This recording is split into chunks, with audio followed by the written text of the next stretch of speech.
I don't know if you know this, but some people call you a fascist. Yeah, they do. So I figure it's all right to call them a communist. Yeah, they call me a lot worse than I call them. A lot of people listening to this, myself included, that doesn't think that Kamala is a communist. I believe you have to fight fire with fire. Politics is a dirty game. It is a dirty game. It's certainly true. How do you win at that game?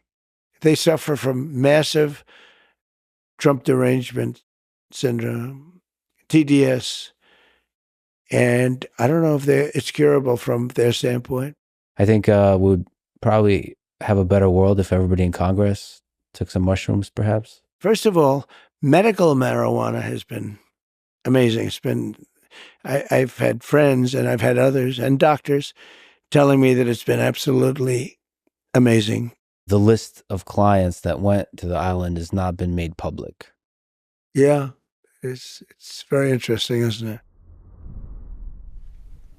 The following is a conversation with Donald Trump on this, the Lex Fridman podcast. They're getting smaller and smaller. They're getting smaller. Right? I mean, people do respect you more when you have a big camera for some reason. No, it's cool. And about 20 guys that you pay a fortune to, right? All right. Okay. You said that you love winning, and you have won a lot in life, in real estate, in business, in TV, in politics. So let me start with a mindset, a psychology question. What drives you more, the love of winning or the hate of losing? Maybe equally, maybe both. I don't like losing, and I do like winning. I've never thought of it as to which is more of a driving force. You've been close with a lot of the greats in sport. You think about Tiger Woods, Muhammad Ali. You have people like Michael Jordan, who I think hate losing more than anybody.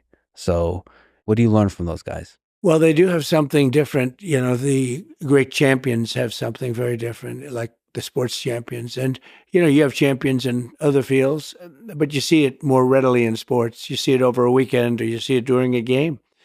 And you see that certain people stand out and they keep standing out.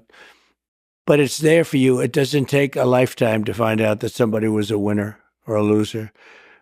And so the sports thing is very interesting, but you know, I play golf with different people, and there's a different mindset among champions. There's really a very different mindset. There's a different thought process. You know, talent-wise, sometimes you can't tell the difference in talent, but at the end of a weekend, they seem to win. And it's very interesting. Like as an example, Tiger or Jack Nicklaus, he was a phenomenal winner. And he does have a different way about him. And Tiger has a different way about him. And Michael Jordan. And there's never one, you would think that there'd be one way. Arnold Palmer was the nicest guy you'd ever meet. And then you have some champions that aren't really nice.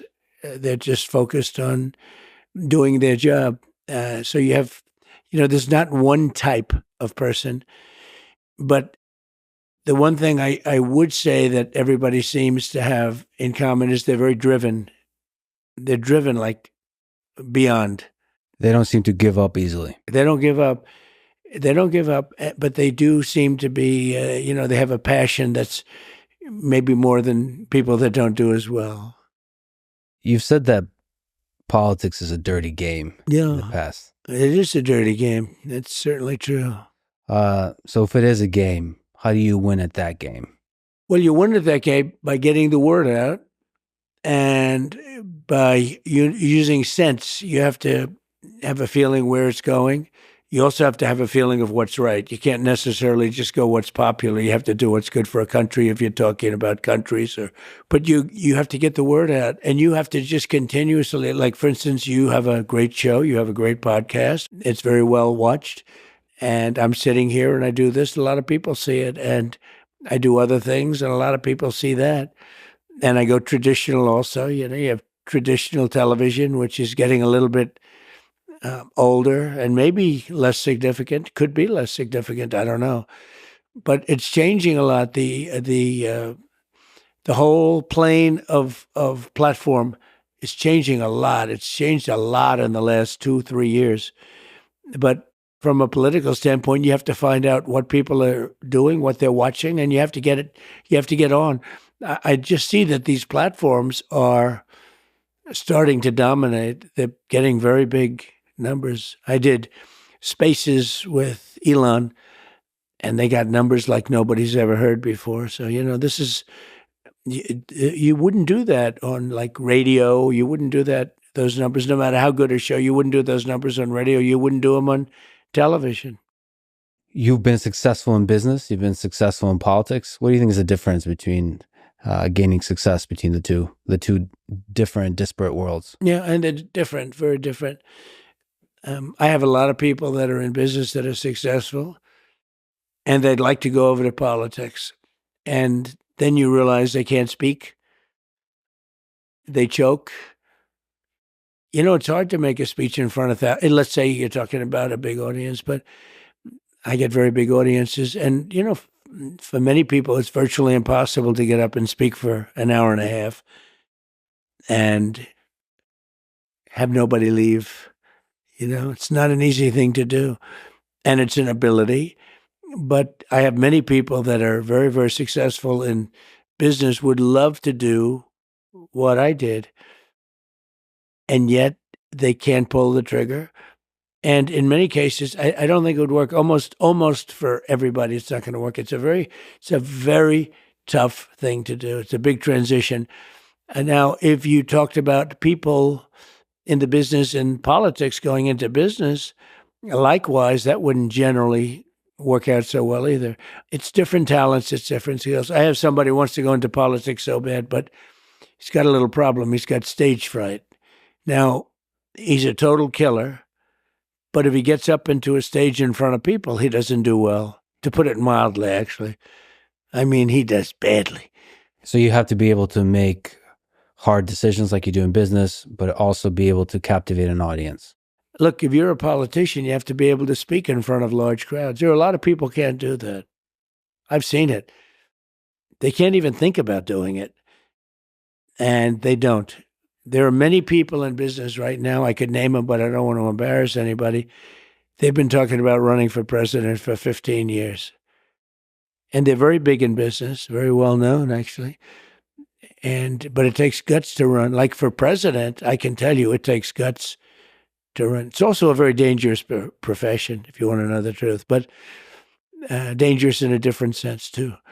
But it takes a lot of courage to run for president. It's not easy, but you have, and the same people as I do, there are a lot of people that would like to run for president that are very, very successful in business, but they don't have the guts to do it. And they have to give up a lot.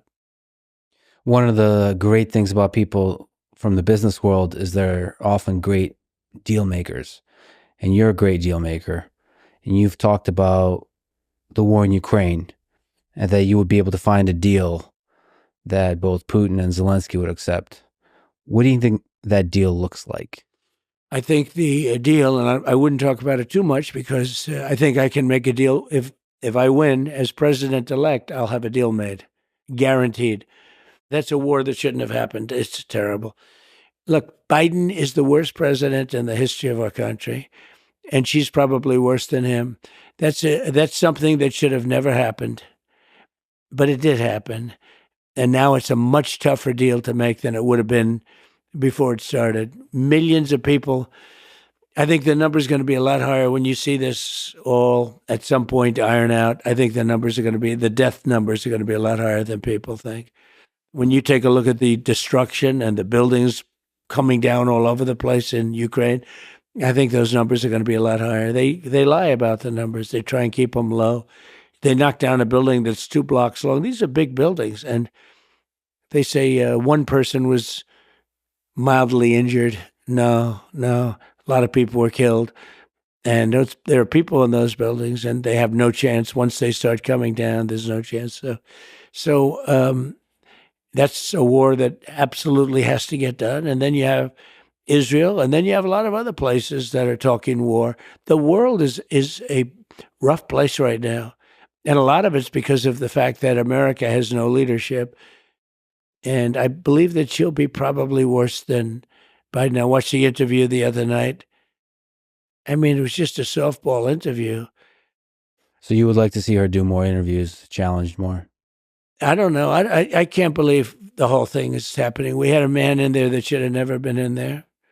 They kept him in a basement. They used COVID. They cheated, but they used COVID to cheat. And they cheated without COVID too. But you had somebody in there, and now we have a woman that is not. I mean, she couldn't do an interview. This was a really soft interview. This is an interview where they're giving her multiple choice questions, multiple guess. I call it multiple guess. And I don't think she did well. I think she did very poorly. How do you think you'll do in the debate coming up? It's in a few days. So I've done a lot of debating, only as a politician. I never debated. My first debate was the Rosie O'Donnell debate, right? The famous Rosie O'Donnell debate, the answer. But I've done well with debates. I mean, I became president. And then the second time, I got millions more votes than I got the first time. I was told if I got 63 million, which is what I got the first time, you would win. You can't not win. And I got millions of more votes than that, and lost by a whisker. And look what happened to the world with all of the wars and all of the problems. And look what happened with inflation, because inflation's just eating up our country, eating it up.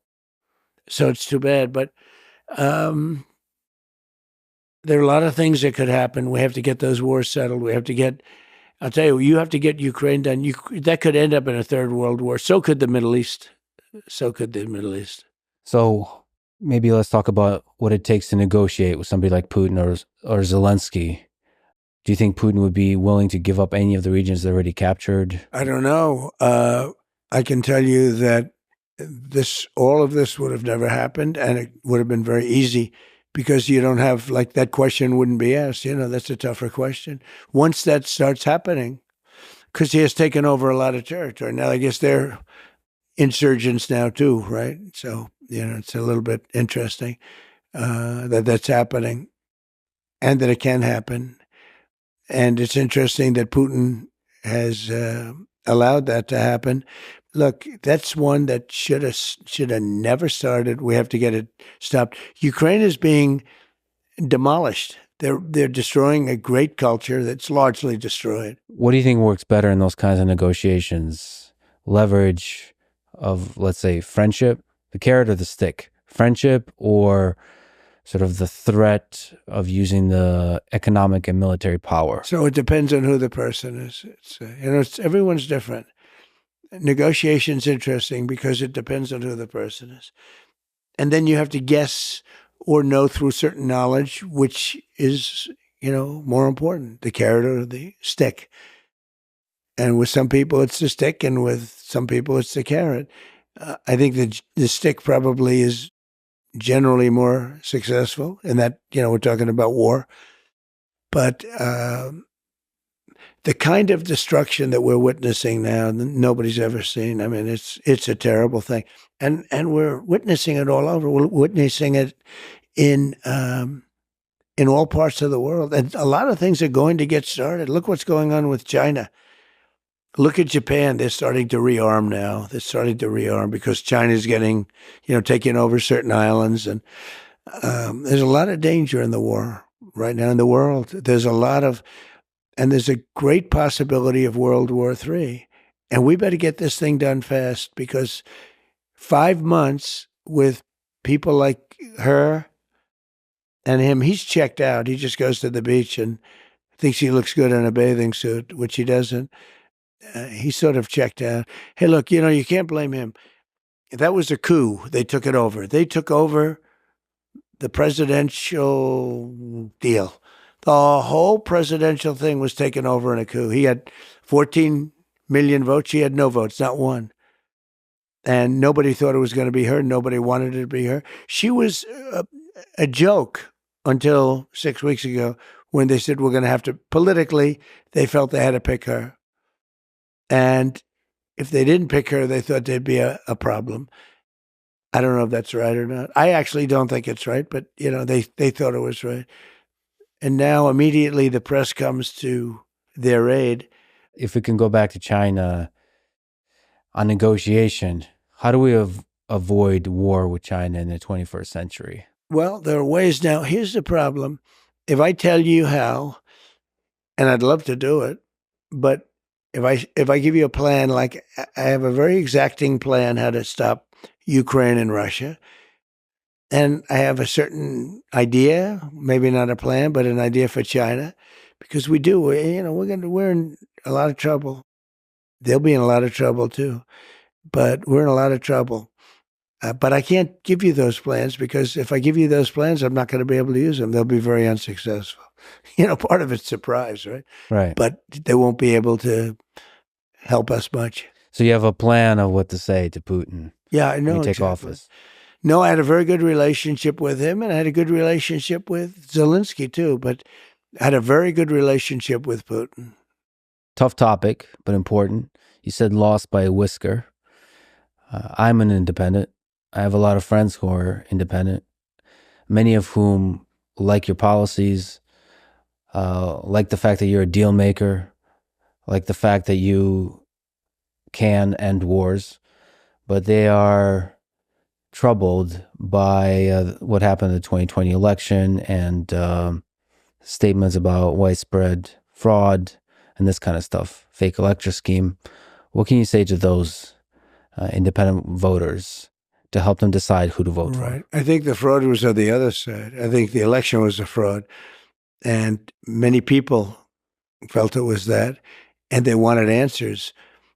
And when you can't challenge an election, you have to be able to challenge it. Otherwise, it's going to get worse, not better. And there are lots of ways to solve this problem. Go to paper ballots.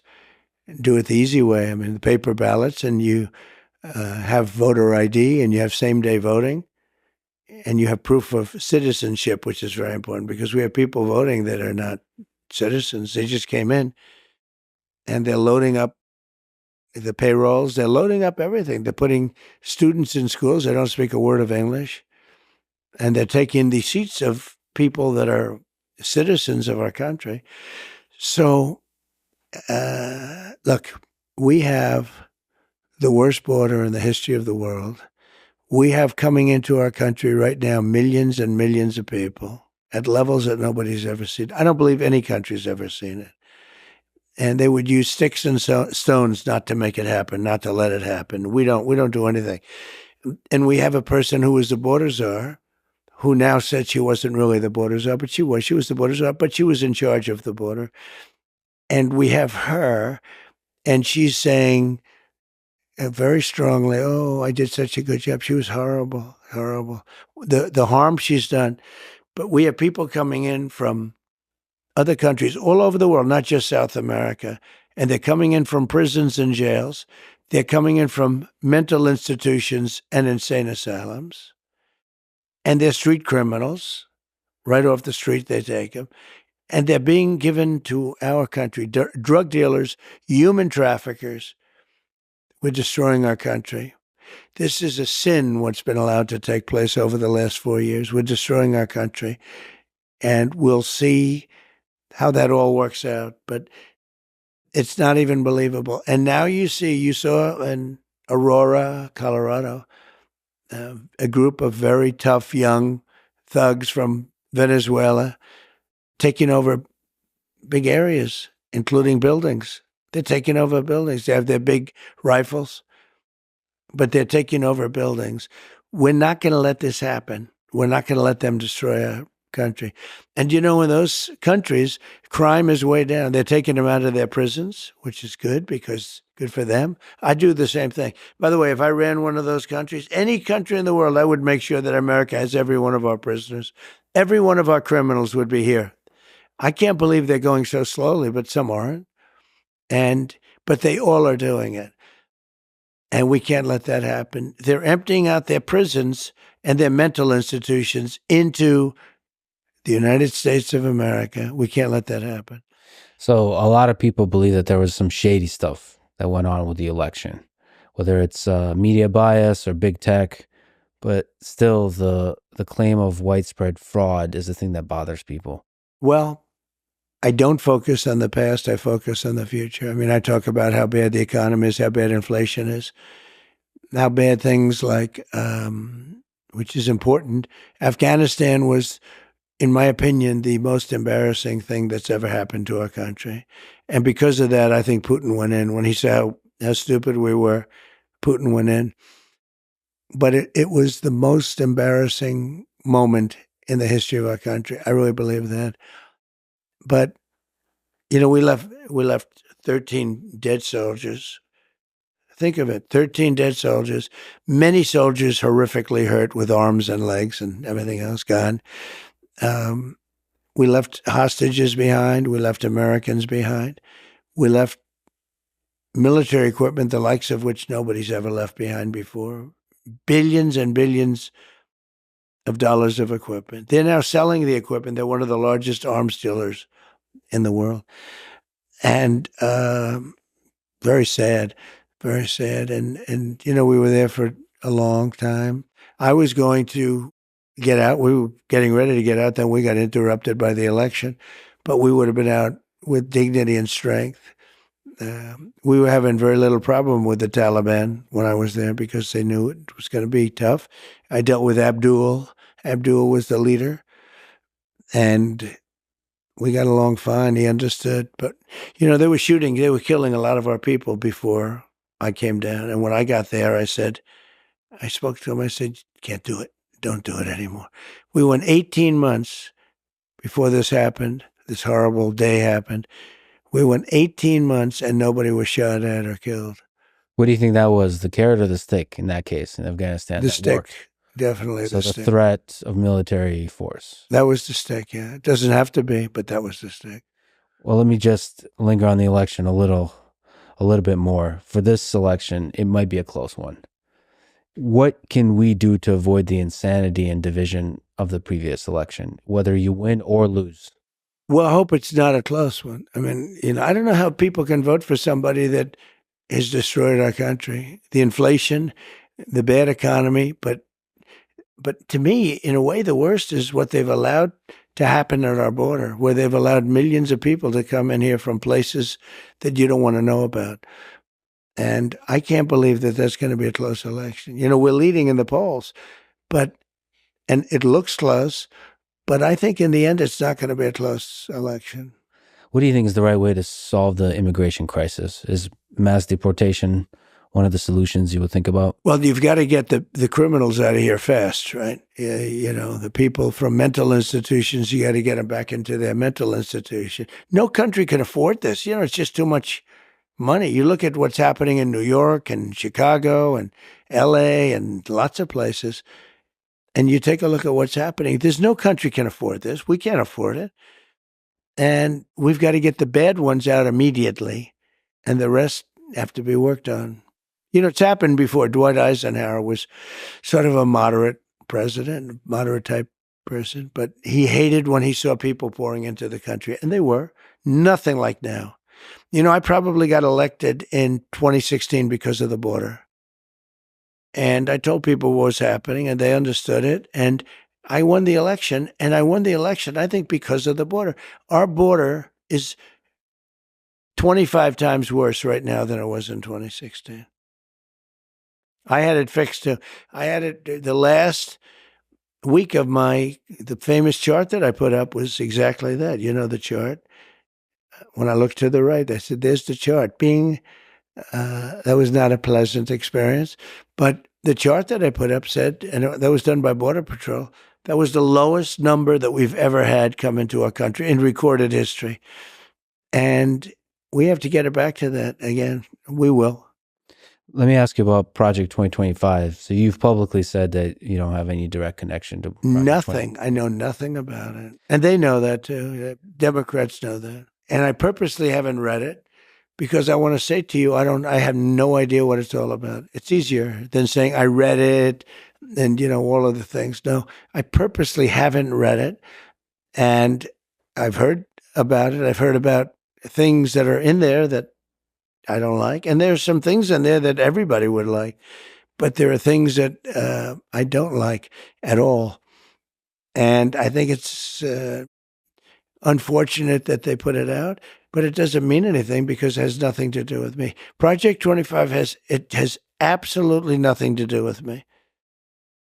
You posted recently about marijuana, and that you're okay with it being legalized, but it has to be done safely. Can you explain your policy there? Well, I just put out a paper.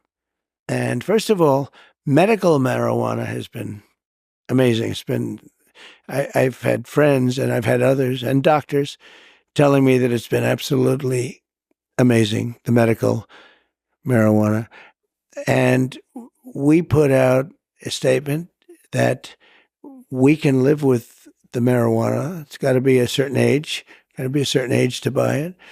It's got to be done in a very concerted, lawful way. And the way they're doing it in Florida, I think, is going to be actually good. It's going to be very good. But it's got to be done in a good way. It's got to be done in a clean way. You go into some of these places, like in New York, it smells all marijuana. You've got to have a system where there's control. And I think the way they've done it in Florida is very good. Do you know anything about psychedelics? So I'm not a drug guy, but I recently did ayahuasca. Yeah. And there's a lot of people that speak to sort of the health benefits and the spiritual benefits of these different psychedelics. Right. I think we would probably have a better world if everybody in Congress took some mushrooms, perhaps. Now I know you stay away from all of that stuff. I know also veterans use it for dealing with PTSD and all that kind of stuff. So it's great, and it's interesting that you're thinking about being more accepting of some of these drugs, which don't just have a recreational purpose, but a medical purpose, a treatment purpose. So we put out a statement today. We're going to put out another one probably next week, be more specific, although I think it's pretty specific. And we'll see how that all goes. That's a referendum coming up in some states, but it's coming up, and we'll see how it does. I will say it's been very hard to beat it. You take a look at the numbers, it's been very hard to beat it. So I think it'll generally pass, but you want to do it in a safe way. Speaking of marijuana, let me ask you about my good friend Joe Rogan. So you had a bit of tension with him. So when he said nice things about RFK Jr., I think you've said some not so nice things about Joe, and I think that was a bit unfair. And as a fan of Joe, I would love to see you do his podcast, because he is legit the greatest conversationalist in the world. So what's the story behind the tension? I don't think there was any tension. And I've always liked him, but I don't know him. I mean, I only see him when I walk into the arena with Dana and I shake his hand.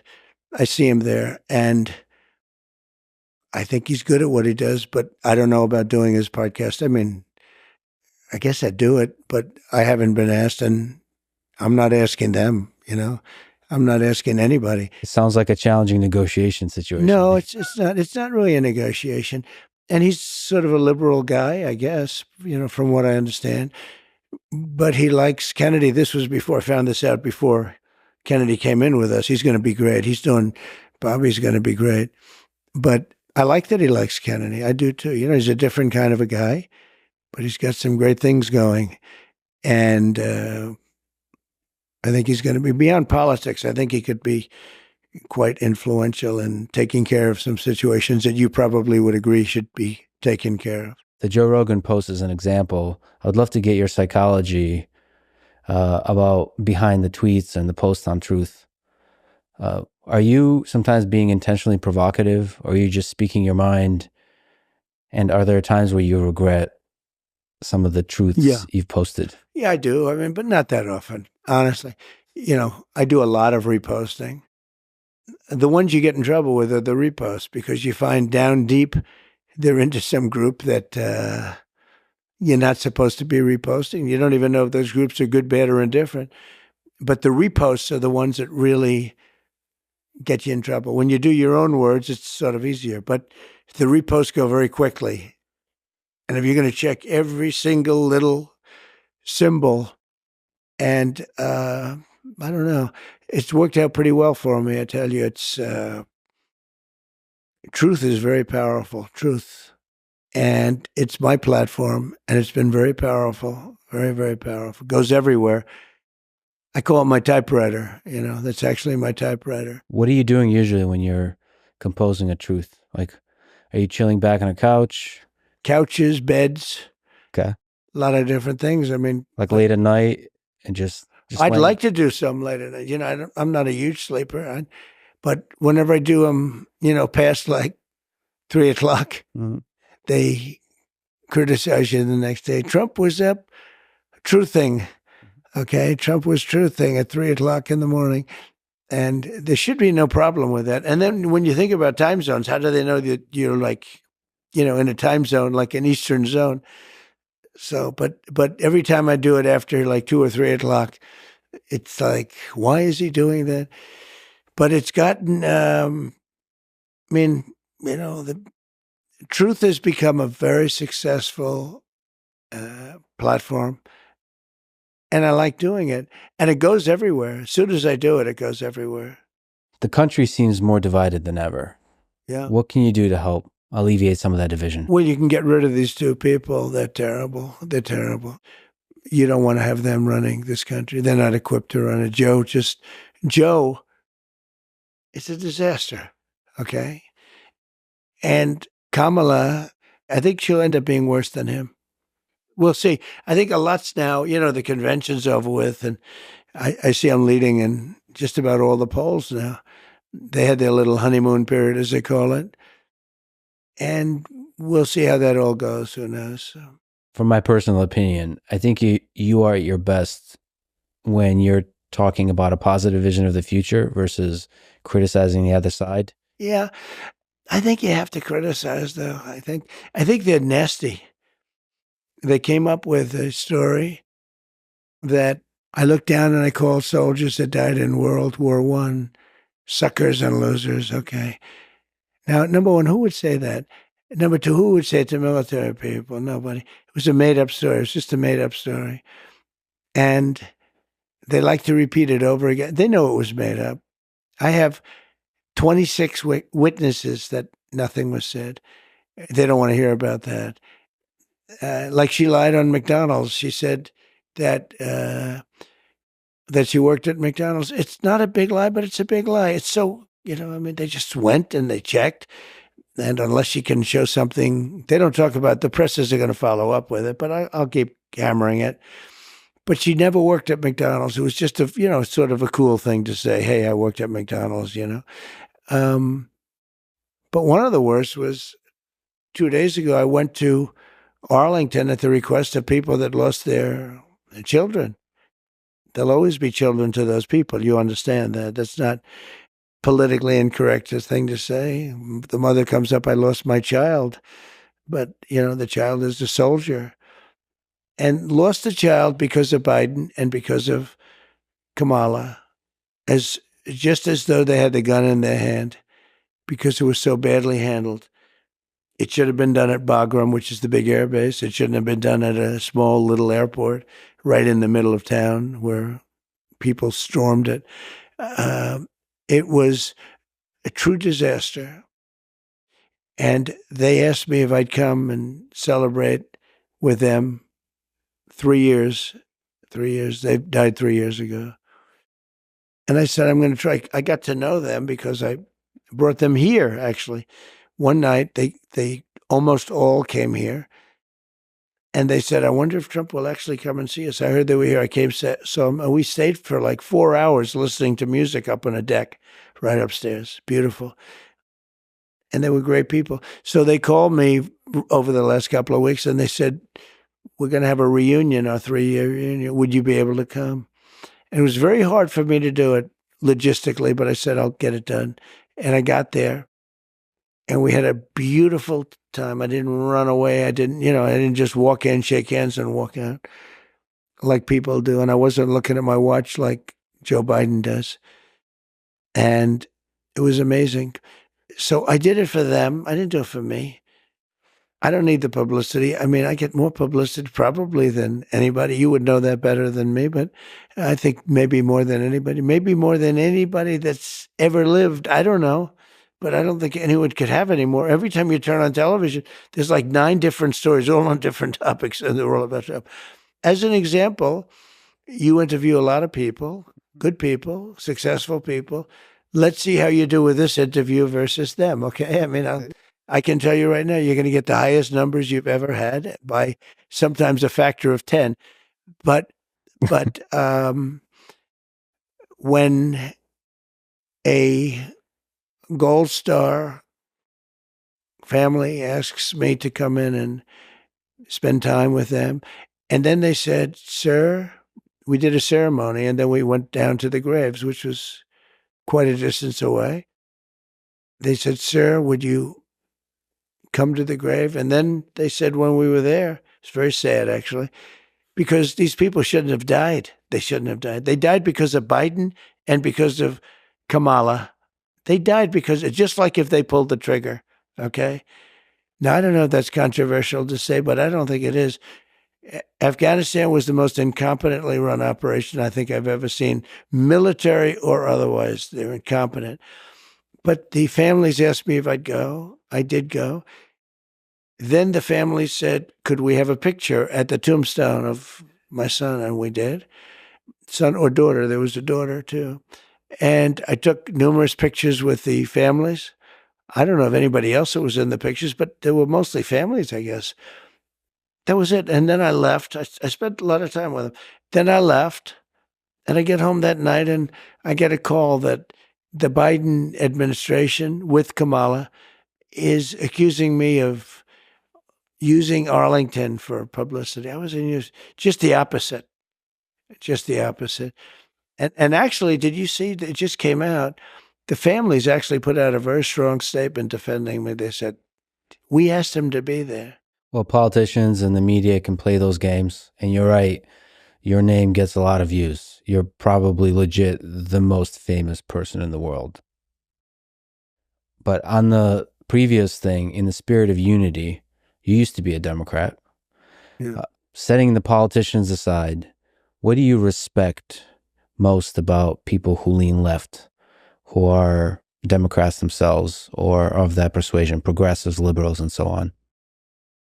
Well, look, I respect the fact that everybody's in there.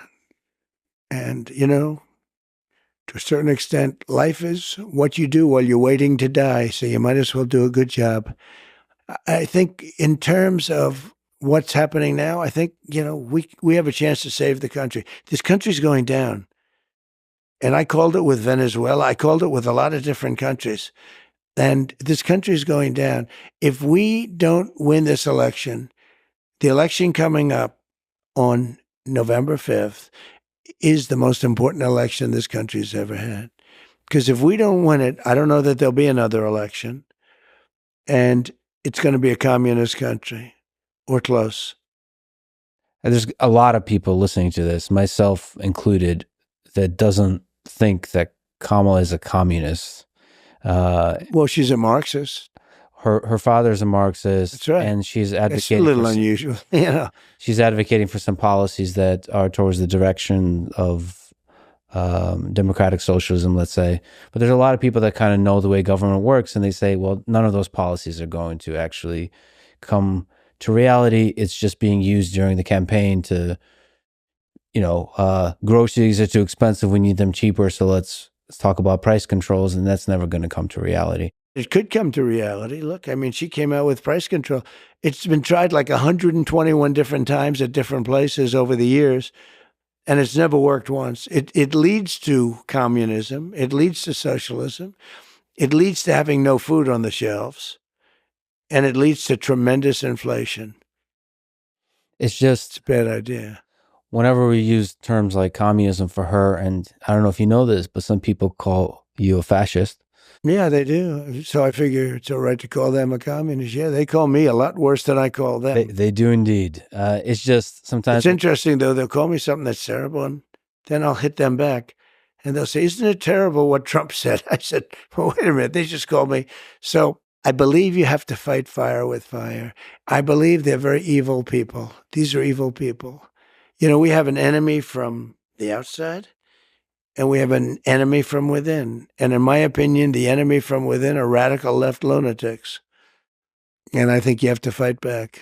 Whenever there's a lot of fighting fire with fire, it's too easy to forget that there's a middle of America that is that's moderate and kind of sees the good in both sides and just likes one side more than the other in terms of policies. Like I said, there's a lot of people that like your policies, that like your skill in being able to negotiate and end wars, and they don't see the impending destruction of America. You know, we had no wars when I was president. That's a big thing. Not since 78 years has that happened. But we had no wars when I was president. We defeated ISIS, but that was a war that was started that we weren't anywhere near defeating.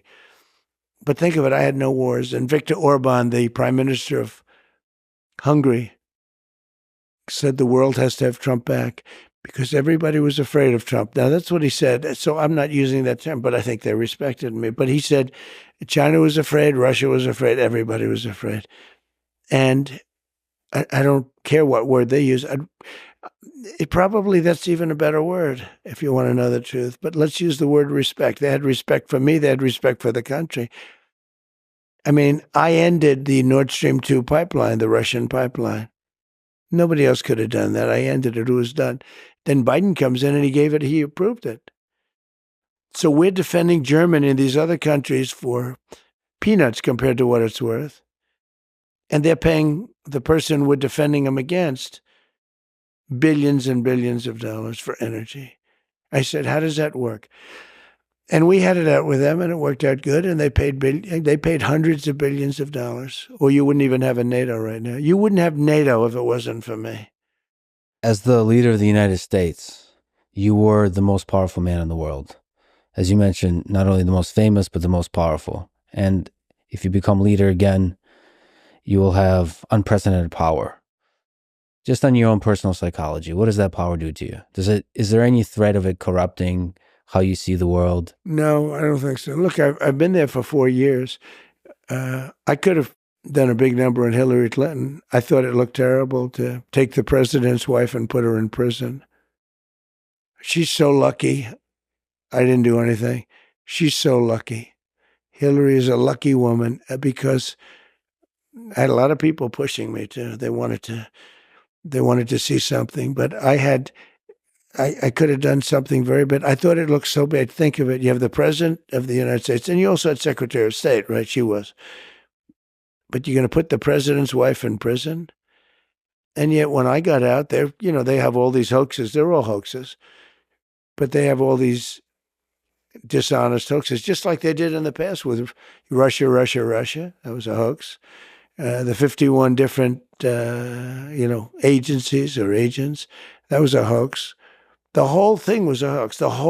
There was so many hoaxes and scams. But I didn't want to put her in jail. And I didn't. And I explained it to people. They say, lock her up. It doesn't. We won. I said, we don't want to put her in jail. We want to bring the country together. I want to bring the country together. You don't bring the country together by putting her in jail. But then when I got out, they went to work on me. It's amazing. And they suffer from massive Trump derangement syndrome, TDS. And I don't know if it's curable from their standpoint. A lot of people are very interested in footage of UFOs. The Pentagon has released a few videos, and there's been anecdotal reports from fighter pilots. So a lot of people want to know, will you help push the Pentagon to release more footage, which a lot of people claim is available? Oh, yeah, sure. I'll do that. I would do that. I'd love to do that. I have to do that. But they also are pushing me on Kennedy. Mm-hmm. And I did release a lot, but I had people come to me and beg me not to do it. But I'll be doing that very early on. But I would do that. There's a moment where you had some hesitation about Epstein, releasing some of the documents on Epstein. Why the hesitation? I don't think I'm not involved. I never went to his island, fortunately. But a lot of people did. Why do you think so many smart, powerful people allowed him to get so close? He was a good salesman. He was, was a hale and hearty type of guy. He had some nice assets that he'd throw around, like islands. But a lot of big people went to that island. But fortunately, I was not one of them. It's just very strange for a lot of people that the list of clients that went to the island has not been made public. Yeah, it's very interesting, isn't it? Probably will be, by the way. Probably. So if you're able to, you'll be... Yeah, I'd certainly take a look at it. Now, Kennedy's interesting because it's so many years ago. You know, they do that for danger, too, because, you know, endangers certain people, et cetera, et cetera. So Kennedy is very different from the Epstein thing. But yeah, I'd be inclined to do the Epstein. I'd have no problem with it. That's great to hear. What gives you strength when you're getting attacked? You're one of the most attacked people in the world. I think you can't care that much. I know people that care so much about everything, like what people are saying. You can't care too much because you end up choking. One of the tragic things about life is that it ends. How often do you think about your death? Are you afraid of it? I have a friend who's very, very successful, and he's in his 80s, mid 80s. And he asked me that exact same question. I turned it around. I said, well, what about you? He said, I think about it every minute of every day. And then a week later, he called me to tell me something. And he starts off the conversation by going, tick, tock, tick, tock. Yeah. Now, this is a dark person, you know, in a sense, but it is what it is. I mean, you know, if you're religious, you have, I think, a better feeling toward it. You know, you're supposed to go to heaven, ideally not hell, but you're supposed to go to heaven if you're good. I think our country's missing a lot of religion. I think it really was a much better place with religion. It was almost a guide, you know, to a certain extent it was a guide.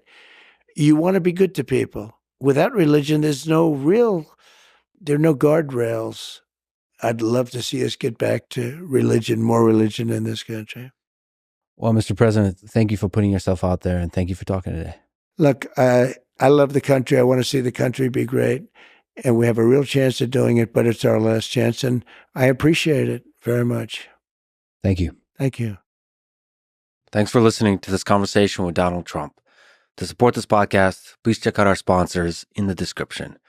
And now, as I've started doing here at the end of some episodes, let me make a few comments and answer a few questions. If you would like to submit questions, including in audio and video form, go to lexfriedman.com/AMA or get in touch with me for whatever other reason at lexfriedman.com/contact. I usually do this in a t-shirt, but I figured for this episode, I'll keep my suit and tie on. So first, this might be a good moment to look back a bit. I've been doing this podcast for over 6 years, and I first and foremost have to say thank you. I'm truly grateful for the support and the love I've gotten along the way. It's been, I would say, the most unlikely journey, and on most days, I barely feel like I know what I'm doing. But I wanted to talk a bit about how I approach these conversations. Now, each conversation is its own unique puzzle, so I can't speak generally to how I approach these. But here, it may be useful to describe how I approach conversations with world leaders, of which I hope to have many more and do a better job every time. I read a lot of history, and I admire the historian perspective. As an example, I admire William Shirer, the author of many books on Hitler, including The Rise and Fall of the Third Reich. He was there and lived through it and covered it objectively to the degree that one could. Academic historians, by the way, criticize him for being a poor historian because he editorialized a little too much. I think those same folks criticize Dan Carlin and his Hardcore History podcast. I respect their criticism, but I fundamentally disagree. So in these conversations with world leaders, I try to put on my historian hat. I think in the realm of truth and public discourse, there's a spectrum between the ephemeral and the eternal. The outrage mob and clickbait journalists are often focused on the ephemeral, the current thing, the current viral shitstormer of mockery and derision. But when the battle of the day is done, most of it will be forgotten. a few true ideas will remain, and those the historian hopes to capture. Now, this is much easier said than done. It's not just about having the right ideals and the integrity to stick by them. It's not even just about having the actual skill of talking, which I still think I suck at. But let's say it's a work in progress. You also have to make the scheduling work and set up the entirety of the environment in a way that is conducive to such a conversation. This is hard, really hard, with political and business leaders. They are usually super busy, and in some cases super nervous because, well, they've been screwed over so many times with clickbait, gotcha journalism. So to convince them and their team to talk for 2, 3, 4, 5 hours is hard. And I do think a good conversation requires that kind of duration. And I've been thinking a lot about why. I don't think it's just about needing the actual time of 3 hours to cover all the content. I think the longer form with a hypothetical skilled conversationalist relaxes things and allows people to go on tangents and to banter about the details, because I think it's in the details that the beautiful complexity of the person is brought to light. Anyway, I look forward to talking to more world leaders and doing a better job every time, as I said. I would love to do interviews with Kamala Harris and some other political figures on the left and right, including Tim Walz, AOC, Bernie, Barack Obama, Bill and Hillary, and on the right, J.D. Vance, Vivek, George W., and so on. And on the topic of politics, let me say, as an immigrant, I love this country, the United States of America. I do believe it is the greatest nation on earth. And I'm grateful for the people on the left and the right who step into the arena of politics to fight for this country that I do believe they all love as well. I have reached out to Kamala Harris, but not many of the others. I probably should do a better job of that. But I've been doing most of this myself, all the reach out, scheduling, research, prep, recording, and so on. And on top of that, I very much have been suffering from imposter syndrome, with a voice in my head constantly pointing out when I'm doing a shitty job. Plus, a few folks graciously remind me on the internet the very same sentiment of this aforementioned voice. All of this, while I have the option of just hiding away at MIT, programming robots and doing some cool AI research with a few grad students, or maybe joining an AI company, or maybe starting my own. All these options make me truly happy.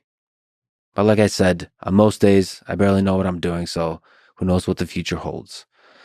Most importantly, I'm forever grateful for all of you, for your patience and your support throughout this roller coaster of a life I've been on.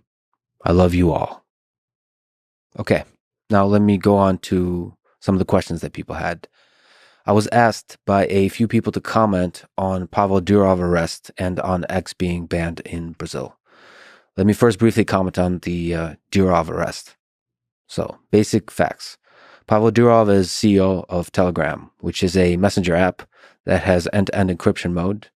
It's not on by default, and most people don't use the end-to-end encryption, but some do. Pavel was arrested in France on a long list of charges related to quote-unquote criminal activity carried out on the Telegram platform and for quote-unquote providing unlicensed cryptology services. I think Telegram is indeed used for criminal activity by a small minority of its users. For example, by terrorist groups to communicate. And I think we all agree that terrorism is bad. But here's the problem. As the old saying goes, one man's terrorist is another man's freedom fighter. And there are many cases in which the world unilaterally agrees who the terrorists are. But there are other cases when governments, especially authoritarian inclined governments, tend to propagandize and just call whoever's in the opposition, whoever opposes them, terrorists. There is some room for nuance here. But to me, at this time, it seems to obviously be a power grab by government wanting to have backdoor access into every platform so they can have censorship power against the opposition. I think generally government should stay out of censoring or even pressuring social media platforms. And I think arresting a CEO of a tech company for the things said on the platform he built is just nuts. It has a chilling effect on him, on people working at Telegram, and on people working at every social media company. and also people thinking of launching a new social media company. Same is the case of X being banned in Brazil. It's, I think, a power grab by Alexandre de Moraes, a Supreme Court justice in Brazil. He ordered X to block certain accounts that are spreading quote-unquote misinformation. Elon and X denied the request. Then de Moraes threatened to arrest X representatives in Brazil, and in response to that, X pulled the representatives out of Brazil, obviously, to protect them. And now X having no representatives in Brazil apparently violates the law. Based on this, de Moraes banned X in Brazil. Once again, it's an authoritarian figure seeking censorship power over the channels of communication. I understand that this is complicated because there are evil people in the world, and part of the role of government is to protect us from those evil people. But, as Benjamin Franklin said, those who can give up essential liberty to obtain a little temporary safety deserve neither liberty nor safety. So it's a trade-off. But I think in many places in the world, many governments have leaned too far away at this time from liberty. Okay, next up, I got a question on AI, which I emotionally connected with. I'll condense it as follows. Hello, Lex. I'm a programmer, and I have a deep fear of slipping into irrelevance because I am worried that AI will soon exceed my programming skills. Let me first say that I relate to your fear. It's scary to have a thing that gives you a career and gives you meaning to be taken away. For me, programming is a passion. And if not for this podcast, it would probably, at least in part, be my profession. So I get an uncomfortable feeling every time Claude, the LLM I use for coding at this time, just writes a lot of excellent, approximately correct code. I think you can make a good case that it already exceeds the skill of many programmers, at least in the same way that the collective intelligence of Stack Overflow exceeds the skill of many programmers, many individual programmers. But in many ways, it still does not. But I think eventually, more and more, the task, the profession of programming will be one of writing natural language prompts. I think the right thing to do, and what I'm at least doing, is to ride the wave of the ever-improving code-generating LLMs and keep transforming myself into a big-picture designer versus low-level tinkerer. What I'm doing and what I recommend you do is continually switch to whatever state-of-the-art tool is for generating code. So for me currently, I recently switched from VS Code to Cursor, and before that it was Emacs to VS Code switch. So Cursor is this editor that's based on VS Code that leans heavily on LLMs and integrates the code generation really nicely into the editing process. So it makes it super easy to continually use the LLMs. So what I would advise and what I'm trying to do myself is to learn how to use it and to master its code generation capabilities. I personally try to now allocate a significant amount of time to designing with natural language first versus writing code from scratch.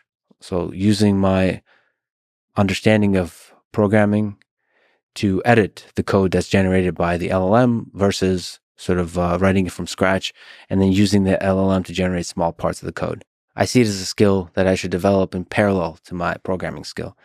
I think this applies to many other careers too. Don't compete with AI for your job. Learn to use the AI to do that job better. But yes, it is scary on some deep sort of human level, the threat of being replaced. But at least I think we'll be okay. All right, next up, I got a very nice audio message and question from a gentleman who is 27 and feeling a lot of anxiety about the future. Just recently, he graduated with a bachelor's degree and he's thinking about going to grad school for biomedical engineering. But there is a lot of anxiety. He mentioned anxiety many times in the message. It took him an extra while to get his degree, so he mentioned he would be 32 by the time he's done with his PhD. So it's a big investment. But he said in his heart, he feels like he's a scientist. I think that's the most important part of his message, of your message. By the way, I'll figure out how to best include audio and video messages in future episodes. Now, on to the question. So thank you for telling me your story and for submitting the question. My own life story is similar to yours. I went to Drexel University for my bachelor's, master's, and doctorate degrees. And I took a while, just as you're doing. I did a lot of non-standard things that weren't any good for some hypothetical career I'm supposed to have. I trained and competed in judo and jiu-jitsu for my entire 20s. Got a black belt from it. I wrote a lot, including a lot of really crappy poetry. I read a large amount of non-technical books, history, philosophy, and literature. I took courses on literature and philosophy that weren't at all required for my computer science and electrical engineering degrees, like a course on James Joyce. I played guitar in bars around town. I took a lot of technical classes, many, for example, on theoretical computer science, that were way more than were needed for the degree. I did a lot of research, and I coded up a bunch of projects that didn't directly contribute to my dissertation. It was pure curiosity and the joy of exploring. So, like you, I took the long way home, as they say, and I regret none of it. Throughout that, people around me and even people who loved me wanted me to hurry up and to focus, especially because I had very little money. And so I had a sense like time was running out for me to take the needed steps towards a reasonable career. And just like you, I was filled with anxiety, and I still am filled with anxiety to this day. But I think the right thing to do is not to run away from the anxiety, but to lean into it and channel it into pursuing with everything you got the things you're passionate about. As you said, very importantly, in your heart, you know you're a scientist. So that's it. You know exactly what to do. Pursue the desire to be a scientist with everything you got. Get to a good grad school, find a good advisor, and do epic shit with them. And it may turn out in the end that your life will have unexpected chapters, but as long as you're chasing dreams and goals with absolute, unwavering dedication, good stuff will come of it. And also, try your best to be a good person. This might be a good place to read the words If by Rudyard Kipling that I often return to when I feel lost and I'm looking for guidance on how to be a better man. If you can keep your head when all about you are losing theirs and blaming it on you, if you can trust yourself when all men doubt you, but make allowance for their doubting too, if you can wait and not be tired by waiting, or being lied about, don't deal in lies, or being hated, don't give way to hating, and yet don't look too good nor talk too wise. If you can dream and not make dreams your master, if you can think and not make thoughts your aim, if you can meet with triumph and disaster and treat those two impostors just the same, if you can bear to hear the truth you've spoken, twisted by knaves to make a trap for fools, or watch the things you gave your life to broken, and stoop and build them up with worn-out tools. If you can make one heap of all your winnings and risk it on one turn of pitch and toss, and lose and start again at your beginnings, and never breathe a word about your loss. If you can force your heart and nerve and sinew to serve your turn long after they're gone, and so hold on when there's nothing in you except the will which says to them, hold on.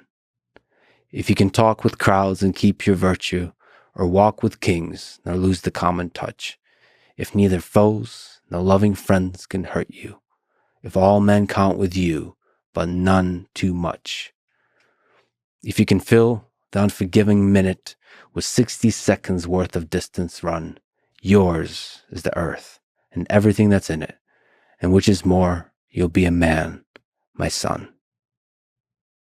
Thank you for listening, and see you next time.